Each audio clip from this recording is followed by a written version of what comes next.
Immersos en la pretemporada, el Llevant i l'Elx, que tindrà demà la primera prova de foc de pretemporada. Primer amistós dels franjaverds contra el Millwall anglès. Per cert, avui s'ha confirmat el que era un secret a veus. Elx i Hèrcules s'enfrontaran el 23 de juliol a l'estadi Rico Pérez i el 9 d'agost al Martínez Valero en el trofeu Festa d'Elx.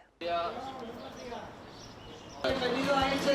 Muchas gracias. Dia de benvingudes avui a Elx. Alejandro Iturbe ja s'ha entrenat amb la resta dels seus companys i a les ordes d'un Saràbia feliç per la incorporació. Tenemos portero, ¿viste?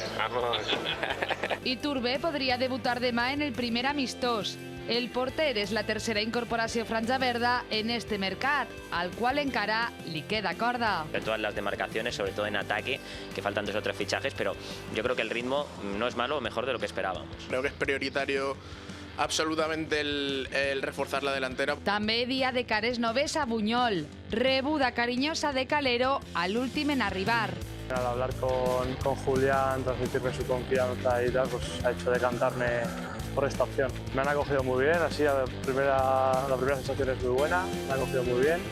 Por el norte no hace tanto calor, la mínima de aquí es la máxima de allí, pero bueno, nada, ya nos acostumbraremos.